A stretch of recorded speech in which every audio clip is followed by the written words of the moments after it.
Hi folks, here we are again with a second look at the back end of the book.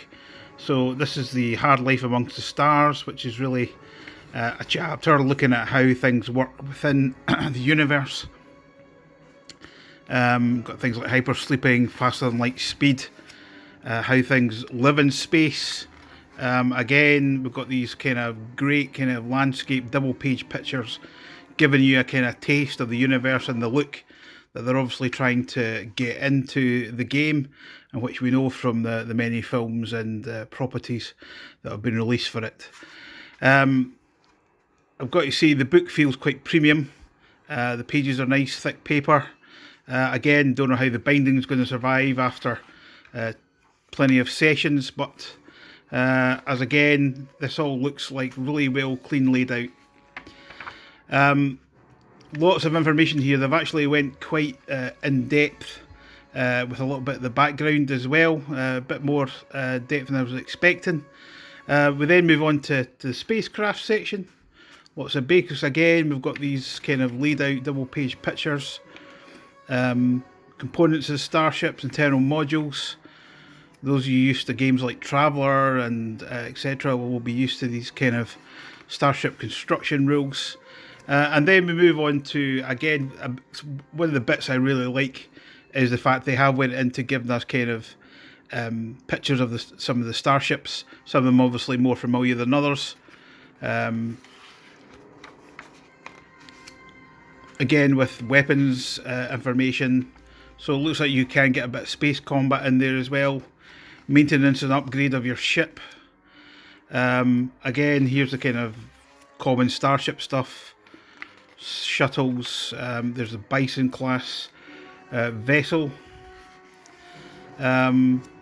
Really like kind of nice little bit of short story there to kind of add to it. And then finally space combat rules, which look fairly short and sharp. Again, done in phases, pilot actions for each of the different positions on the ship. Now, I'm sure some of you will recognise this vessel. I'll leave you to ponder on that. Again, every ship position seems to have actions they can do during combat, which kind of makes the game more inclusive for people around it. This looks like the kind of component damage tables, some of the things that can obviously happen to the vessel during space combat, some interesting ones, etc.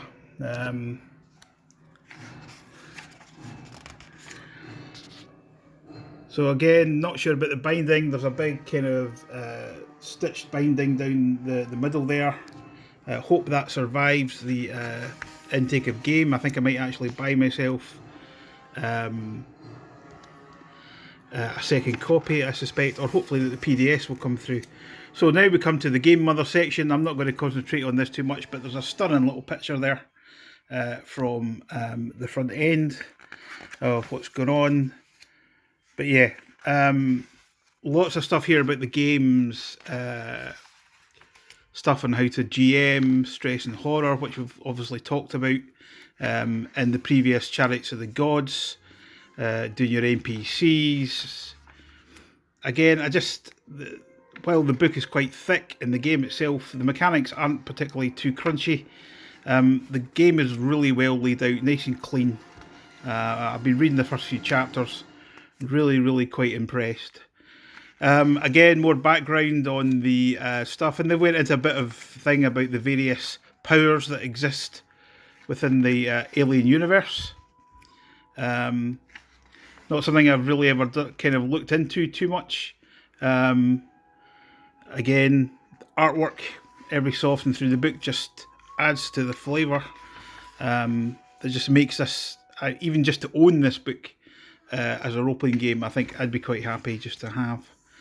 Interstellar Commerce Commission, The Evil People, Evil Weyland-Yutani, and beautiful artwork of a couple of Weyland-Yutani troopers, which I think were kind of shown in Alien 3. Some of you I'm sure can tell me otherwise.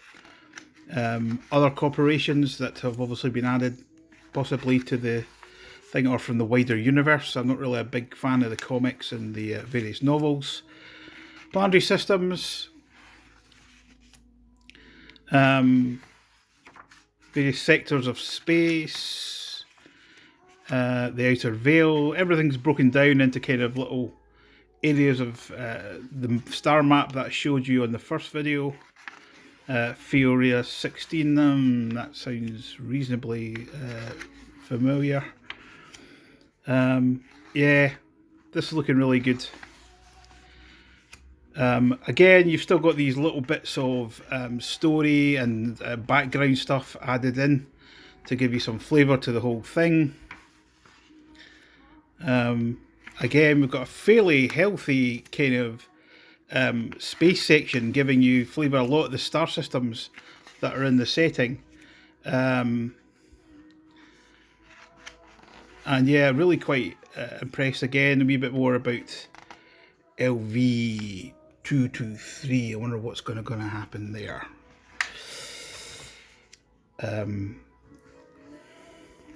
LV426. No, that's not anywhere particularly interesting. Been done already, I think. Don't you think? Right, we keep moving through the Game Mother section again. Oh, here we are to the Beastry now. And this was something that came out of the Chariots of the God. A lot of questions about would they actually have the aliens in it, and no, they didn't. They had the neomorphs, etc. And that's a spoiler for anybody who's going to run that game. I shouldn't probably edit that out. So stuff on the engineers, the accelerated evolution,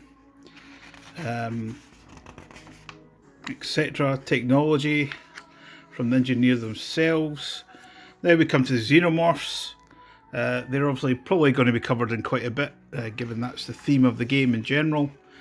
Again, we're coming to the neomorph stuff like that. Then we come to what appears to be xenomorph XX121. Does that mean anything to anybody? Doesn't mean anything to me. Does it mean the ones that we met originally in the films? No idea. Again, artwork is dark, really well done. We have stages of the alien stuff going on. Yeah, that looks like it's going to be quite interesting. So the Beastry probably runs to about, I don't know,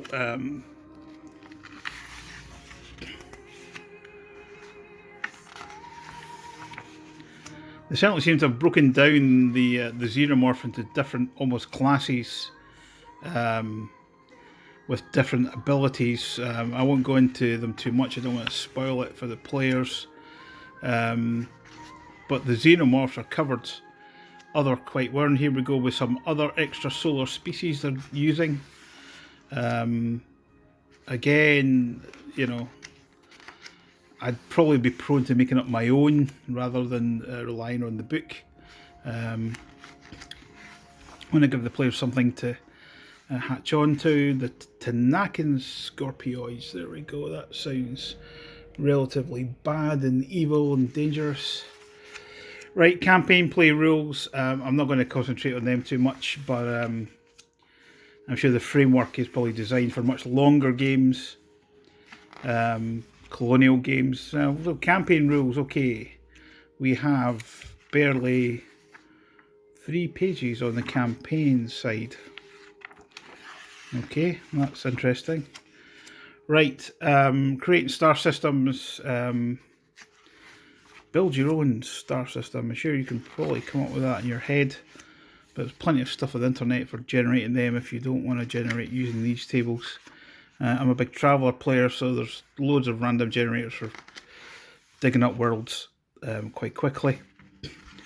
Scenario generator, job generator for what your people are up to, perhaps on the cargo runs on their plane. Again, this is all pretty, all kind of based towards the campaign play. Lots of random tables, expeditions. Plot twists, there we go. I won't focus on that too closely, but obviously there we go. On planet encounters, ship reactions, right, and then we come to non-player characters. Got some standard templates there for the non-player characters that you want to drop into your game. You don't actually have to roll them up.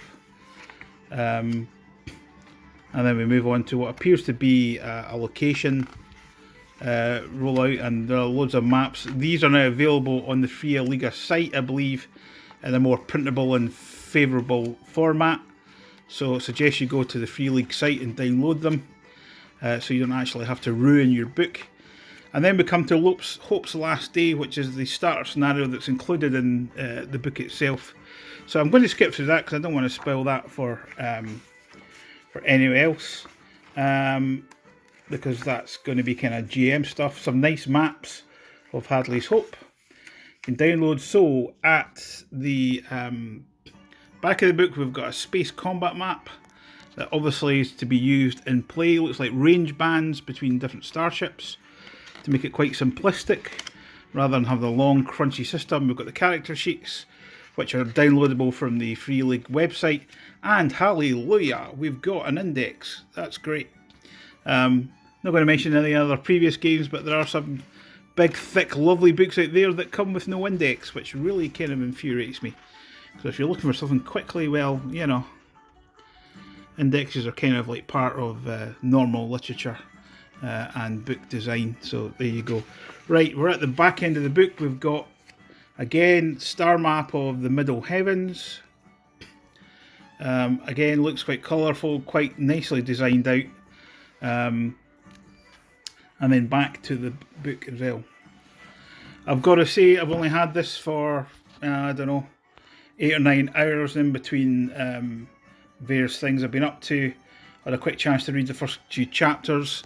It's beautifully designed. I can't find a lot of typos and issues with the grammar, so I think it's been well edited, and I hope that a lot of the feedback from Chariot of the Gods that a lot of us have fed in from the playtests have been added in as well. So that's Alien, the role-playing game, the core book from Free League. I think it cost me £37. I don't know what the final retail will be, as you still can't order at the moment, but it is officially out on the 10th of December, though those who have pre-ordered are obviously starting to get them through already. So enjoy your evening, and I hope this video has been useful to give you an idea of what this project's like. Thank you and good night.